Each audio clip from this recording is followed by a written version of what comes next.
What's up, Taiwan? I'm Eric Gao with news from here in Taiwan and around the world.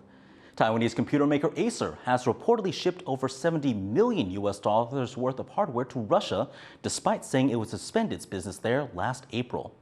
Citing sources close to the matter, Reuters reports the shipments were made through an apparent loophole in Taiwan's sanctions against Russia following its invasion of Ukraine. Acer sent PC monitors and laptops through a subsidiary it owns in Switzerland. Swiss sanctions also did not bar these items at the time of export. The company's actions contrast with its Western competitors like Dell and HP, which have stopped all business in Russia. Acer's Taiwan headquarters did not respond to TaiwanPlus's request for comment. So, what are the implications of Acer's continued business with Russia? To find out, our reporter Joyce Zhang spoke with John Eastwood, a partner at law firm Iger and an expert in corporate compliance. How does the revelation about Acer impact Taiwan's solidarity with Western countries in imposing sanctions against Russia? Acer is a company on the world stage, and what they do matters. Taiwan absolutely, as a country, sees, and the rest of the world sees, that Taiwan potentially faces an upcoming invasion of its own. And the idea of being from Taiwan and not doing everything you can to help someone in a similar position. I mean, it runs completely against the Taiwan brand. You look at the earthquake assistance, you look at the masks, you look at everything that Taiwan has done to help the rest of the world, and then you have Acer running contrary to that, and it's embarrassing. What is your assessment of Acer's actions from a legal compliance perspective? The scary thing about the Acer situation is the failure to fall in the spirit of the law. Technically, they're legal, but in using a Swiss subsidiary that in order to funnel equipment to the Russians, legal doesn't always mean the right thing, and you want to see companies doing the right thing. Why is banning tech products critical to sanctions against Russia? It reduces the loss in life. It allows, potentially for the war to end much more quickly and successfully for the Ukrainians. Technology products are a weak spot for the militaries of the world right now. One of the things in terms of the effectiveness is that the reports coming back from the front lines was that the Russians were pulling apart refrigerators and other household appliances to get chips that they could jury rig in order to make their vehicles work. That was John Eastwood, a Taipei-based lawyer and an expert in corporate compliance, speaking with TaiwanPlus reporter Joyce Zhang. In international news, U.S. President Joe Biden and British Prime Minister Rishi Sunak have agreed to strengthen a historical security alliance between their two countries. The leaders announced a new economic partnership in Washington on Thursday called the Atlantic Declaration. Though not a free trade deal, the pact would see the U.S. and U.K. work together in areas like clean energy, information sharing during crises, and advanced technologies. This includes artificial intelligence and its safe use. We're doing more to prevent technologies that are invented and developed in our countries from being used for military or intelligence purposes by countries that do not share our values. Former U.S. President Donald Trump has been indicted by a grand jury over his handling of classified government documents. The case makes him the first former president in U.S. history to face federal criminal charges. Trump revealed the 7-count indictment on Thursday evening. The document is sealed, but Trump's lawyer told CNN he's charged with violating the Espionage Act and obstruction of justice, among other offenses. Federal investigators seized more than 100 classified documents during a raid of Trump's Florida home last August. He'll appear in federal court in Miami next Tuesday when the indictment will be unsealed. Trump denies any wrongdoing. The former president is already facing criminal charges in New York, and investigators are looking into 2 more cases involving the January 6th riot and election interference in Georgia. Back in Taiwan, more and more allegations of sexual harassment are coming to light. Among the latest to share their stories is the mayor of Taiwan's second biggest city. As John Van Trieste reports, officials are promising to get tough on culprits. In a city council meeting on Thursday, Lu Xiuyan, the mayor of Taichung in central Taiwan, shared her story of sexual harassment. She said she's faced unwanted and inappropriate touching throughout her political career. 那你就看到有一些色狼，他在跟你拍照，表面上是跟你并列，手却摸在你的屁股上。我当立委时候碰过，我在当市长的时候都碰过。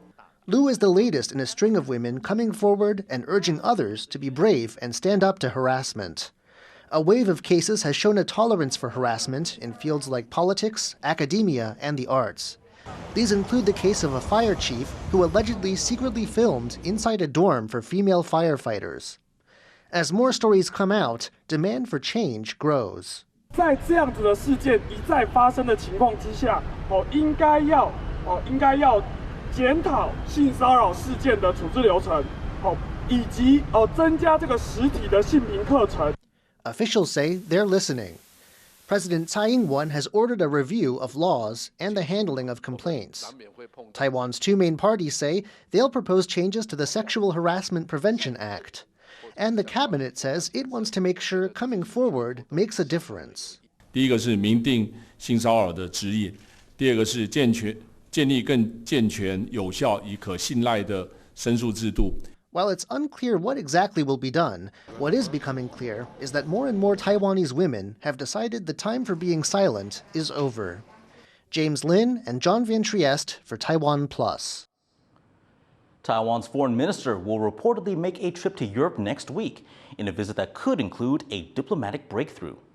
The Reuters news agency says Joseph Wu will visit Brussels and Prague and make a rare appearance with the Czech president at a security conference. European leaders do not usually share the stage with senior Taiwanese officials because of pressure from Beijing. China claims sovereignty over Taiwan and condemns any form of contact between Taiwanese and foreign officials. TaiwanPlus reached out to the foreign ministry, which said it had no comment on the report. A Taiwanese academic who has spent 4 years in prison in China has been released, but he's still not allowed to leave the country. Louise Watt reports. Taiwanese academic Taipei has just been released from a Chinese prison after 4 years. He was convicted of espionage and made to confess to the crime before Chinese state media. 我在大陆20几年了，一来追随前辈从事两岸交流活动，但是却被军情局利用，作为危害大陆国家安全的一个行为。 But Tsai still can't return home because his sentence included an additional 4 years of what China calls deprivation of political rights. So now he's restricted to a small island off Xiamen City, Gulangyu. The Taiwanese group that acts as a go-between has called on China to respect his human rights.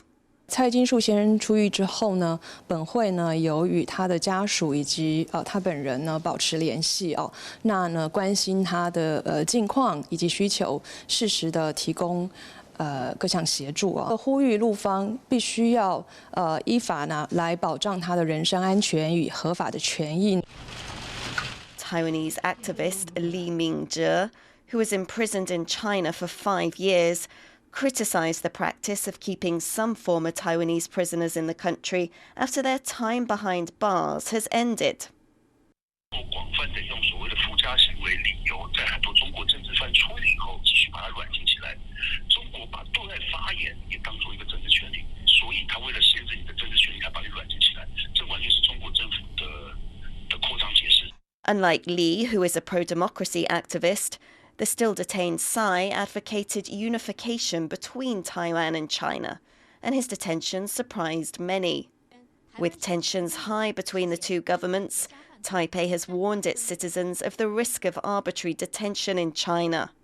And Tsai's situation is more evidence justifying that concern. Alex Chen and Louise Watt for TaiwanPlus. Meanwhile, a group of students from Taiwan will be traveling to Beijing for exchanges with Chinese universities. It's raising concerns of China trying to influence Taiwanese students. Bing Wang has this. A group of Taiwanese students is going to China for a 10-day trip. The visit is organized by the All China Federation of Taiwan Compatriots, a Chinese-run group. Those participating will have exchanges with universities in Beijing and visit famous sites around China. It comes as tensions between Taiwan and China are at the highest in decades, but the students said this shouldn't prevent exchanges in other areas. 中国的议题对台湾来说可能有一点敏感，但是在学术交流上面还是可以开放。 Some are calling this trip China's attempt to influence young Taiwanese people with United Front tactics. China's United Front is a political strategy used by the Chinese government that aims to promote its policies around the world, including what it calls unification with Taiwan. But the approach has also been criticized for limiting dissent. 也章程来对的下的，它是一个由共产党领导的组织啊，所以这个很明显的，在从过去他们办的活动的照片里面，然后出席名单里面也有中国的统战部。 Taiwanese officials are also worried some students could be detained or harassed for making unfavorable remarks about China in the past. But not everyone is concerned. 两岸就交流是正当的行为嘛，去学习嘛，应该有兴趣去影响他们啊，不然我们开放大陆学生来那边读书干什么？台湾的伟大就是言论自由，各自解读了，各自表述了。 China often uses United Front tactics to influence Taiwanese people. Officials here will be watching the trip closely to make sure the students are able to view any information they receive with a critical eye. Klein Wang and Bing Wang for TaiwanPlus. Many homeless people here in Taiwan don't get the medical care that they need. Our reporter Sandy Chi meets a doctor who dedicates himself to helping these underprivileged people. Speaking to a patient to understand her health issues. This is not a regular doctor appointment. It's one for some special individuals in Taipei. This is Dr. Zheng Shenyun, a psychiatrist from Taipei City Hospital.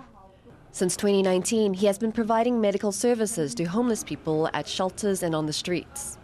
He says that 90% of unhoused people in Taiwan face mental health issues. 无家者最容易患的 psychosis 精神病就是思觉失调症，他们得到这个病才会导致他们流落街头。 Over the past 3 years, Dr. Jun has treated around 160 homeless people. He says most of his patients have some form of mental illness and fall into 3 general categories. He says about 20% had a tough life and ended up on the streets. 40% may have had a good life but eventually became addicted to drugs and gambling. And 25% have serious mental disorders. They may hear voices which led to them leaving home. The remainder fall into multiple categories. Today, Dr. Jin is at a homeless shelter in New Taipei City visiting some patients. This is Mr. Chen, who is almost 40 years old. He has been receiving medical treatment from Dr. Jin for several months. Social workers at the shelter see the change professional help has made in him. 其实他进来的时候，其实也是情绪不是很稳定，那就会不定期去买一些防身的器具，譬如说空气手枪或者是甩棍之类的器具。郑胜宇医师的精神科的医疗的服务进来之后，其实他病况变得很稳定。Getting psychiatric care can help some unhoused people turn their lives around. 44% of Dr. Jung's patients have managed to get off the streets after getting treatment. However, that's just a small fraction of Taiwan's 3,000 homeless people. 第一线的这个工作人员都是社工啦，对，那其实社工是非常有爱心的一群人，但是他们其实这个对疾病的掌握度当然没有比医生好。我觉得医生的价值就是在于，我们除了精神的评估之外，我们也会去评估他们的生理状态。Dr. Jung hopes more hospitals and doctors can join the project, giving more attention and help for these underprivileged individuals. Ricky and Sandy Chi for TaiwanPlus.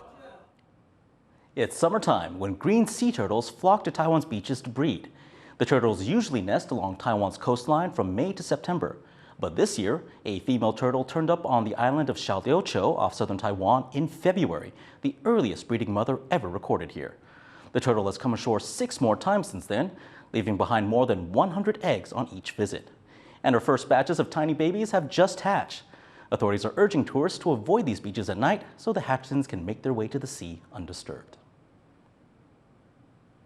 Thank you for watching What's Up Taiwan. Before we go, enjoy these endangered tiger cubs at London Zoo going for their first swim.